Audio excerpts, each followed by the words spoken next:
Good morning student, कैसे हैं आप सब लोग? होप सो स्वस्थ होंगे। तो बच्चों, my self Sudhir sir, I am from DSC deep school of economics. तो जो स्टैटिस्टिक्स के मेरे लेक्चर चल रहे हैं, आज मैं नेक्स्ट वीडियो आपके साथ डिस्कस करने जा रहा हूं। तो बच्चों, अब तक हमने probability theory, probabilistic data, probability theory कितने तरीके से डिफाइन होती है और प्रोबेबिलिटी थ्योरी को डिफाइन करने के लिए हमें कौन कौन सी चीजें चाहिए वो हमने डिस्कस करी। जैसे सबसे पहले मुझे रैंडम एक्सपेरिमेंट चाहिए था, उसके बाद सैंपल स्पेस। तो दोनों को मिला के हमने एक नया कॉन्सेप्ट डेवलप किया था, प्रोबेबिलिटी थ्योरी। आज जो मेरा टॉपिक है वो है कंडीशनल प्रोबेबिलिटी या कंडीशनल इवेंट। चलिए, कोई प्रॉब्लम नहीं है। सो बेसिकली कंडीशनल प्रोबेबिलिटी कैसे डिफाइन होती है, फॉर्मूलाज आपने पढ़े होंगे कंडीशनल प्रोबेबिलिटी के। ऐसा नहीं है कि कुछ मैं नया पढ़ा रहा हूं आपको, बट कंडीशनल प्रोबेबिलिटी के पीछे अप्रोच क्या है, कैसे बनाया जाता है conditional probability, why we call it as a conditional event और एज ए कंडीशनल प्रोबेबिलिटी। चलिए स्टार्ट करते हैं। तो मेरे बच्चों, आज का जो टॉपिक रहेगा that is conditional probability, right. तो कंडीशनल प्रोबेबिलिटी में वो ये कह रहा है आपसे बिल्कुल सिंपल तरीके से, कोई ऐसा टिपिकल टास्क नहीं है, कि मान लीजिए आपके पास एक सैंपल स्पेस है एस सपोज, और आपने एक ए इवेंट लिया which is a subset of sample space S, right. तो जब भी आप कभी प्रोबेबिलिटी निकालते हैं ए की, which is unconditional probability, probability of A, right. तो जब आप कभी अनकंडीशनल प्रोबेबिलिटी निकालते हैं ए की, इसका मीनिंग है कि आप ए के फेवरेबल केसेस को डिफाइन करना चाहते हैं with respect to the sample space S. मतलब आप प्रोबेबिलिटी ए की निकाल रहे हैं, लेकिन जो सैंपल स्पेस ट्रीट हो रहा है वो एस हो रहा है। इसलिए जो प्रोबेबिलिटी ऑफ ए बनती है वो number of element in A divided by number of element in S. बिल्कुल सिंपल ये डेफिनेशन है, आपने पढ़ी भी है। अगर मैं चाहूं तो इसको ऐसे भी लिख सकता हूं, number of element in A intersection with S divided by number of element in S. बिल्कुल सिंपल है, कोई टिपिकल टास्क नहीं है। अब बारी आती है कंडीशनल प्रोबेबिलिटी की। तो कंडीशनल प्रोबेबिलिटी बिल्कुल सिंपल प्रोबेबिलिटी ही होती है, बस कंडीशनल प्रोबेबिलिटी तभी वर्क करती है जब वो किसी कंडीशनल इवेंट पर एप्लीकेबल होती है। तो क्वेश्चन ये आता है माइंड में कि कंडीशनल इवेंट का मीनिंग क्या होता है। मेरे बच्चों, conditional event is very simple, लेकिन हाउ वी डिफाइंड, चलिए डिस्कस करते हैं। सबसे पहले तो जब भी आप कंडीशनल इवेंट या कंडीशनल प्रोबेबिलिटी डिफाइन करेंगे, आपके पास दो इवेंट होने चाहिए। तो मान लीजिए ऐसा आपके पास सैंपल स्पेस है, एक इवेंट है ए और एक दूसरा इवेंट है बी। बी क्या है? सबसेट ऑफ सैंपल स्पेस, क्योंकि कोई अनदर इवेंट है। अब मेरा क्वेश्चन ये है कि find the probability of A with respect to sample space considered as B. Point को समझिए, प्रोबेबिलिटी अभी भी मैं ए की ही निकाल रहा हूं, लेकिन अब जब मैं प्रोबेबिलिटी ए की निकाल रहा हूं तो सैंपल स्पेस में एस को कंसीडर नहीं कर रहा हूं, उसके किसी सबसेट को कंसीडर कर रहा हूं which is B. That represents the condition, that represents this event B represents actually the condition. So that's why we define an another event A given B. So basically जो A given B है वो event तो A ही है, but representation ये है कि when we define the probability of A we considered B as a sample space. Very simple. तो जैसे ही आप प्रोबेबिलिटी निकालोगे A given B की, ये हो जाएगी conditional probability. According to rule, जब आप इसके फेवरेबल केसेस कंसीडर करोगे तो वो होंगे number of element in A intersection B divided by number of element in B. समझ गए होंगे क्यों, है ना। जब बी को आप एज ए सैंपल स्पेस मान के चल रहे हो तो ए इंटरसेक्शन बी के अंदर जितने भी फेवरेबल एलिमेंट होंगे वो ए के फेवरेबल होंगे, और टोटल एलिमेंट अब एस के नहीं होंगे, अब टोटल एलिमेंट कंसीडर होंगे या टोटल आउटकम्स कंसीडर होंगे किसके अंदर? बी के अंदर, ना कि एस के अंदर। क्यों? क्योंकि when we define the conditional event we treat B as a sample space. बिल्कुल सिंपल। अब क्या हुआ, इस पूरी इक्वेशंस को मैंने न्यूमरेटर और डिनोमिनेटर में number of element in the sample space से डिवाइड कर दिया। Number of element in the sample space से डिवाइड कर दिया। बी केयरफुल, है ना। न्यूमरेटर को भी डिवाइड कर दिया एनएस और डिनोमिनेटर को भी डिवाइड कर दिया एनएस। अब आप यहां पे अगर गौर से देखें, इसका जो न्यूमरेटर पार्ट है यानी कि this one, right, this is nothing but the probability of A intersection B, और जो डिनोमिनेटर पार्ट है यानी कि this one, this is nothing but the probability of B. Be careful. और शायद यही फॉर्मुलेशन आपने आज तक पढ़ी होगी, probability of A given B. Now that's it, right. तो मेरे बच्चों बिल्कुल सिंपल था, लेकिन आपको यह पता होना चाहिए कि probability of A given B का यह फॉर्मूला अगर आपने बनाना है या आपको नहीं बनाया है तो यह किस बेसिस पर बनाया गया है। तो कंडीशनल प्रोबेबिलिटी जब भी हम डिफाइन करते हैं, कभी भी हम ऐसे डिफाइन नहीं करते जैसे नॉर्मल इवेंट होते हैं। वो होते इवेंट ही है, बट हम यहां पर सैंपल स्पेस उस इवेंट को कंसीडर करते हैं जिसके कोरस्पॉन्डिंग कंडीशनल प्रोबेबिलिटी आपको बनानी है। जैसे एक एग्जांपल लेता हूं, देखिए सिंपल है बिल्कुल मेरे बच्चों। मान लीजिए मैंने एक फेयर डाइस को थ्रो किया, तो एस क्या मिलेगा मुझे, 1 2 3 4 5 6, राइट। मैंने एक इवेंट बनाया ए विच इज इक्वल टू 2 4 6। तो 2 4 6 जो मैंने इवेंट बनाया वो क्या है, इवेंट है इवन नंबर का अकर होना, आइदर 2 और 4 और 6। तो अगर मैं यहां पे आपसे पूछूं कि प्रोबेबिलिटी ऑफ ए आप मुझे बताइए, तो प्रोबेबिलिटी ऑफ ए बताइए का मतलब है कि find the probability of even number. आप कैसे कैलकुलेट करेंगे, number of element in A intersection with S divided by number of element in S. Now this is equal to 3/6 which is equal to 1/2। बिल्कुल simple, आपने unconditional probability मुझे बना दी। अब अगर मैं सेम सवाल पूछता कि find the probability of even number given that 6 नहीं आ सकता। 6 नहीं आ सकता मतलब 1 2 3 4 5 में से कोई आ सकता है, 6 नहीं आ सकता। अब आपको प्रोबेबिलिटी ऑफ इवन नंबर बताना है। तो एक्चुअली में आप क्या कर रहे होते हैं बच्चे, अब मैं एक इवेंट आप डिफाइन कर रहे होते हैं बी, और बी क्या इवेंट होता है मेरा, 1 2 3 4 5, ये मेरा बी इवेंट होता है। और मैं आपसे कहना क्या चाहता हूं कि find the probability of A given B means probability अभी भी आपको इवन नंबर आने की ही बतानी है, लेकिन इस बार एक कंडीशन मैंने लगा दी कि जो मेरा सैंपल स्पेस है उसमें 6 नहीं है। समझ गए? तो कंडीशन मैंने श्रिंक कर दी, सैंपल स्पेस को मैंने श्रिंक कर दिया। That's why we use the conditional probability. Very simple. तो probability of A given B according to rule अगर आप निकालेंगे तो number of element in A intersection B divided by number of element in B. आराम से सुनिएगा। तो A intersection B में कॉमन एलिमेंट कितने हैं, 2 divided by number of element in B is 5। Now the probability is 2 given या 2 divided bye 5। Simple है बिल्कुल। तो कंडीशनल इवेंट या कंडीशनल प्रोबेबिलिटी होप सो आप लोगों को समझ में आया होगा कि ये चीजें काम कैसे करती है। बिल्कुल सिंपल है। अब यहां पे आप अगर देखें, दो इवेंट है ए और बी, तो सबसे पहले तो आप एक बात समझिएगा कि कभी कभी ऐसा हो जाता है ए की प्रोबेबिलिटी बी के रेस्पेक्ट में कैलकुलेट करता है, ऐसा भी हो सकता है कि वो बी की प्रोबेबिलिटी ए के रेस्पेक्ट में कैलकुलेट करना चाहे। बिल्कुल पॉसिबल है ऐसा।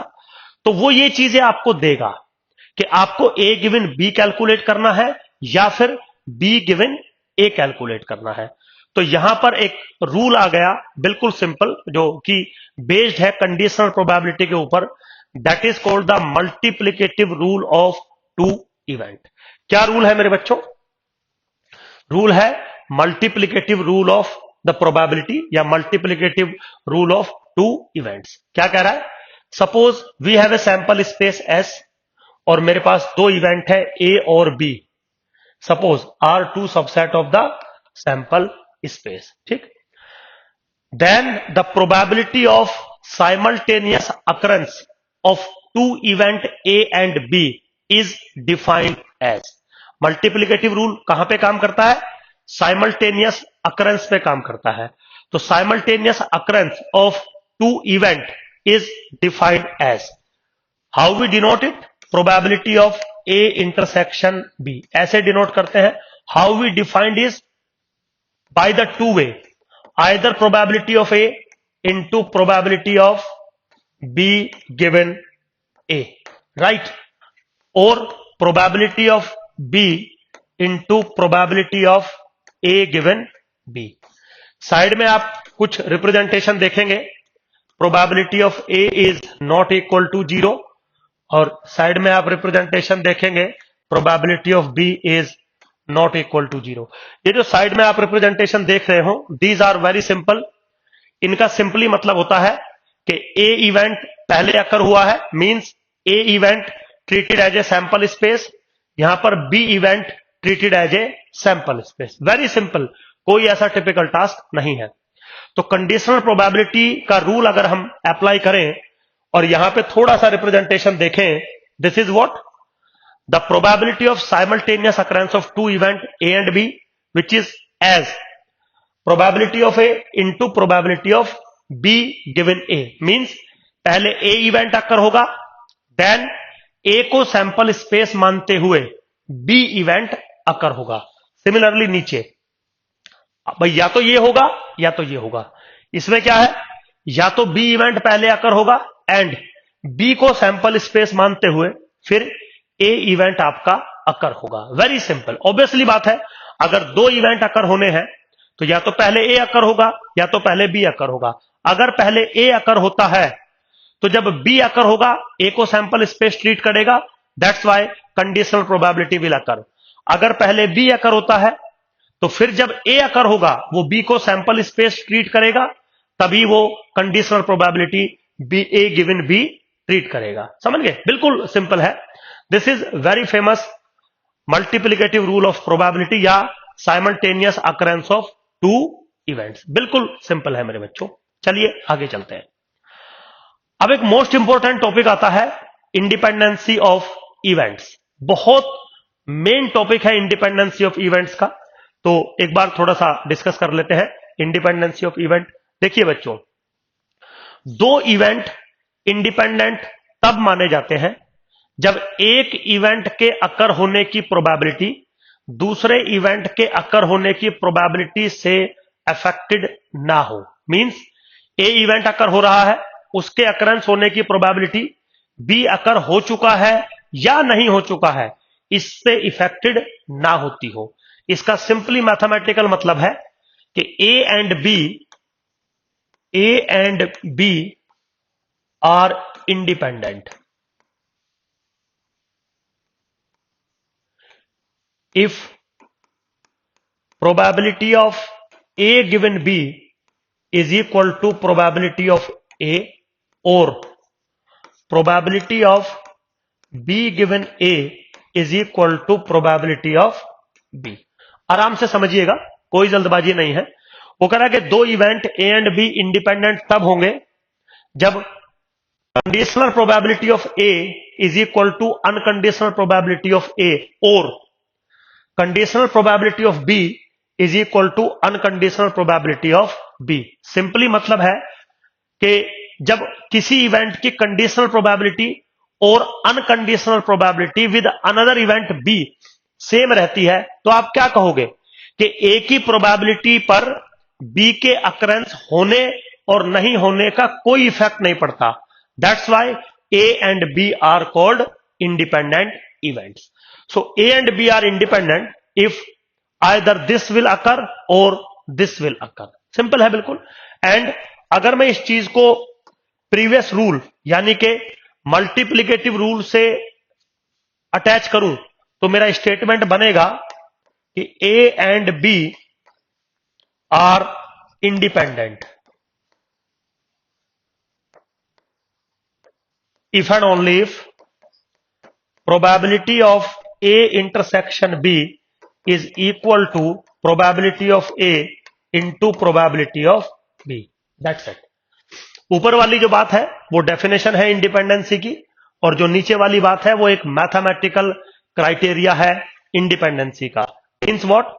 अगर ए और बी इंडिपेंडेंट है तो कंफर्म आप ऐसा लिख सकते हैं, और अगर कहीं पे ऐसा लिखा है तो A and B must be independent. This is a very simple concept of independency. ठीक है बेटा.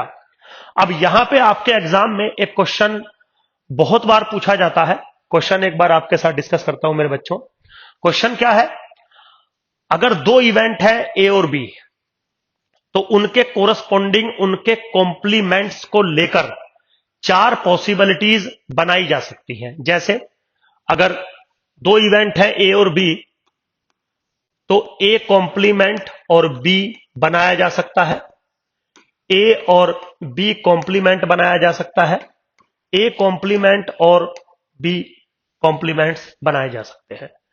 तो दो इवेंट्स को लेके, उनके कॉम्प्लीमेंट्स को लेके सिर्फ और सिर्फ चार पॉसिबिलिटीज बनाई जा सकती है. A B, A complement B, A B complement और ए कॉम्प्लीमेंट बी कॉम्प्लीमेंट.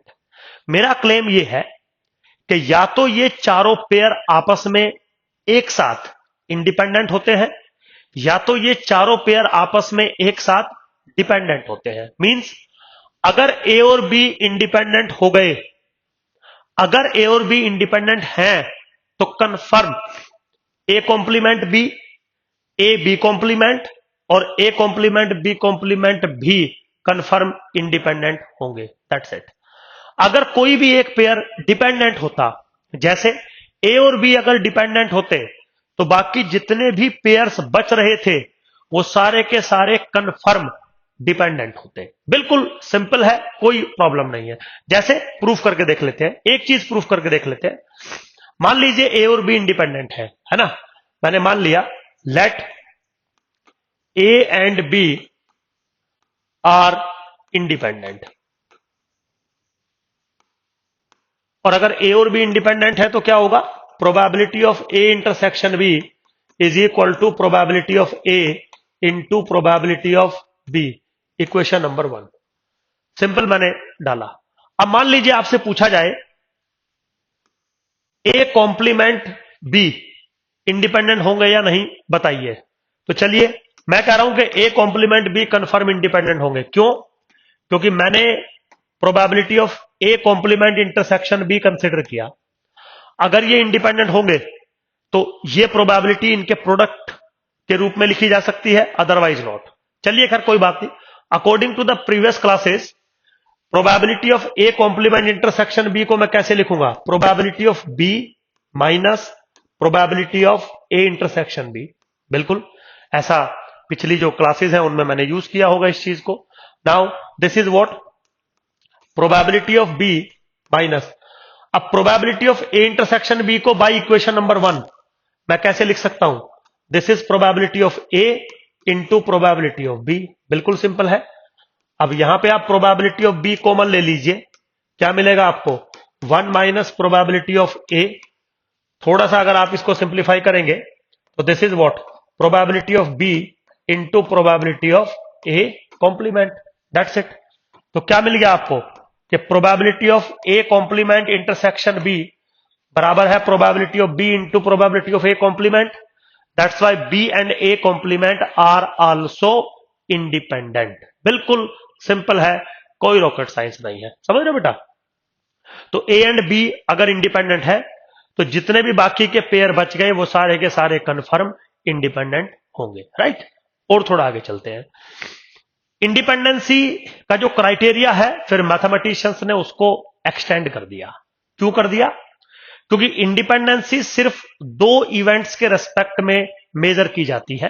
मान लीजिए आपके पास दो इवेंट है ए और बी, तो either probability of A is equal to A given B, probability of A given B और not.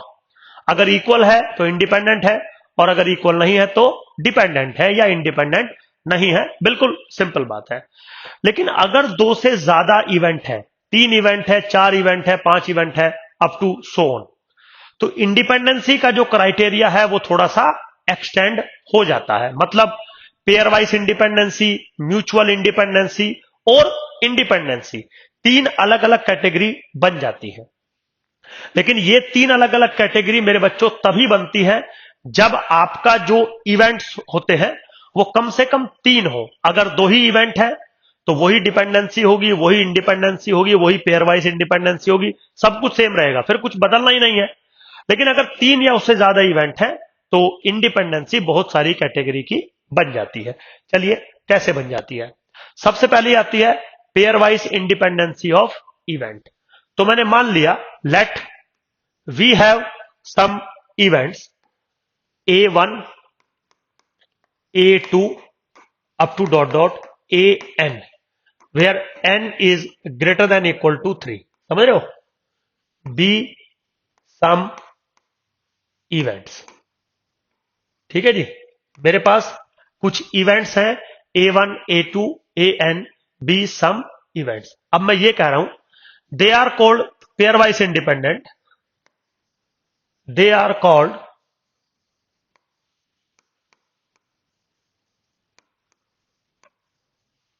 pairwise independent,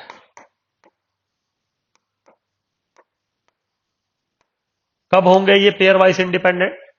when probability of AI intersection with AJ is equal to probability of AI into probability of AJ for all I is not equal to J। Means what? जितने भी आपके पास event है, अगर आप कोई भी for all 2 different I is not equal to J, 2 different event वहां से उठाते हैं तो वो आपस में कंफर्म इंडिपेंडेंट होने चाहिए। That's why the name is pair wise independency. तो क्या हुआ पेयर वाइज इंडिपेंडेंसी? कि जितने भी इवेंट्स आपने कंसिडर किए हैं या बनाए हुए हैं, उन इवेंट्स को अगर आप 2-2 के पेयर में ले, मतलब 2 इवेंट्स ले, कोई भी ले सकते हैं आप, वो दोनों अगर आपस में इंडिपेंडेंसी की कंडीशन को सेटिस्फाई करते हैं, देन ऑल सेट या जितने भी इवेंट आपके पास है वो सारे are called the pairwise independent events. बिल्कुल सिंपल है, कोई प्रॉब्लम नहीं है। अब अगर हम थोड़ा और आगे चले तो टॉपिक आता है म्यूचुअली इंडिपेंडेंसी। ये थोड़ा सा एक्सटेंडेड वर्जन है। क्यों है एक्सटेंडेड वर्जन? समझाता हूं। क्या कह रहा है? Let A1, A2 up to dot dot AN, N must be greater than equal to 3, B some events, be some events, they are called mutually independent, they are called mutually independent if satisfy some condition. Number 1, probability of AI intersection with AJ is equal to probability of AI into probability of AJ for all I is not equal to J। Means what? हम सारे events को तभी mutual independent कहेंगे जब सबसे पहले तो वो पेयर वाइज इंडिपेंडेंट होने चाहिए। मीन्स कोई भी 2 डिफरेंट इवेंट्स में लूं, वो आपस में इंडिपेंडेंट होने चाहिए। अब 2-2 में ले रहा हूं, that's why pair wise independency. तो म्यूचुअल इंडिपेंडेंसी होने के लिए सबसे पहले ये कंडीशन सेटिस्फाई होना जरूरी है। सेकंड कंडीशन क्या है? सिंपल है बिल्कुल। सेकंड कंडीशन कह रहा है कि probability of AI intersection with AJ intersection with AK बराबर होना चाहिए probability of AI into probability of AJ into probability of AK for all I is not equal to J, not equal to K। So basically जो second condition है वो क्या है? Second condition कह रही है कि म्यूचुअली इंडिपेंडेंट होने के लिए आपको 2-2 के पेयर तो इंडिपेंडेंट करने ही हैं, आपके 3-3 के पेयर भी इंडिपेंडेंट होने चाहिए। For all I is not equal to J, not equal to K। मतलब कोई भी 3 डिफरेंट इवेंट आप वहां से लेंगे, वो तीनों भी आपस में इंडिपेंडेंट होने चाहिए। Up to so on, up to so on. अगर मैं सारे इवेंट एक साथ ले लूं, A1 A2 up to dot dot AN, तो ये भी इंडिपेंडेंसी की कंडीशन को सेटिस्फाई करना चाहिए। That's it. आप टेक्निकली पॉइंट समझिए। क्या पॉइंट है कि म्यूचुअल इंडिपेंडेंट होने के लिए दो दो के पेयर इंडिपेंडेंट होने चाहिए, तीन तीन के पेयर इंडिपेंडेंट होने चाहिए, चार चार के पेयर इंडिपेंडेंट होने चाहिए। जितने भी इवेंट आपके पास है वो सारे भी, लास्ट कंडीशन देखिए, वो सारे भी इंडिपेंडेंसी की कंडीशन को सेटिस्फाई करने चाहिए। अगर ऐसा हो रहा है तो आपके events are called mutually independent. अब क्योंकि म्यूचुअल इंडिपेंडेंट होने के लिए पेयर वाइज होना जरूरी ही है, तो हम ये कह सकते हैं कि अगर कोई सेट म्यूचुअल इंडिपेंडेंट है तो वो कंफर्म पेयर वाइज इंडिपेंडेंट होगा। बट अगर वो पेयर वाइज इंडिपेंडेंट है तो म्यूचुअल इंडिपेंडेंट हो, ऐसा जरूरी नहीं है। और ये क्वेश्चन CUET में आ चुका है, समझ गए। तो आपके एग्जामों में थ्योरेटिकल क्वेश्चन भी आते हैं। तो क्वेश्चन यही था कि mutually independency implies the pairwise independency और pairwise independency implies the mutual independency, ये आपको बताना था। बिल्कुल सिंपल है, कोई ऐसा रॉकेट साइंस नहीं है। अब देखिए मेरे बच्चों, जनरली किताबों में पेयर वाइज इंडिपेंडेंसी और म्यूचुअल इंडिपेंडेंसी के बारे में लिखा है, लेकिन एक टर्म यहां पे इंडिपेंडेंसी भी होती है ऑफ n इवेंट्स, और वो जो n है वो ग्रेटर देन इक्वल टू 3 है। क्योंकि n अगर 2 होता तो इंडिपेंडेंसी में बता चुका हूं आपको, लेकिन n अगर ग्रेटर देन इक्वल टू 3 है तो भी इंडिपेंडेंसी का कॉन्सेप्ट आता है। बिल्कुल सिंपल है। अगर मान लीजिए आपके पास n इवेंट्स है, A1 A2 up to dot dot AN, n events है, और मैं सिंपली कह रहा हूं कि they are independent. I am not talking about pairwise independency. I am not talking about mutual independency. I am talking just about the independency of n events, and these n events are greater than equal to 3. मतलब समझ गए ना, simple independency. तो सिर्फ एक ही equation आपको satisfy करनी पड़ेगी, probability of A1 intersection A2 up to dot dot intersection AN, and this is equal to probability of A1 into probability of A2 up to dot dot probability of AN. That's it. If a single observation is satisfied like this, then the events are called independent. तो मेरे बच्चों, अगर mutual independent होते तो independent हो ही जाते, क्योंकि ये लास्ट वाली इक्वेशन थी अपनी म्यूचुअल इंडिपेंडेंसी की। बट अगर कुछ इवेंट सिर्फ इंडिपेंडेंट है तो वो म्यूचुअल इंडिपेंडेंट बनेंगे, ऐसा जरूरी नहीं है। Be careful. तो म्यूचुअल इंडिपेंडेंसी अलग कॉन्सेप्ट है और इंडिपेंडेंसी अलग कॉन्सेप्ट है मेरे बच्चों। तो होप्स तो आप लोगों को समझ में आई होंगी चीजें। बिल्कुल सिंपल है, लेकिन एग्जामों में क्वेश्चन आते हैं। अब जो एग्जामों में न्यूमेरिकल क्वेश्चन आते हैं वो मैं आपके साथ असाइनमेंट डिस्कस करूंगा प्रॉपर क्लास के अंदर। अभी मैं सिर्फ आपको थ्योरेटिकल चीजें पढ़ा रहा हूं। होप्स तो आपको समझ में आया होगा। Thank you very much, bye.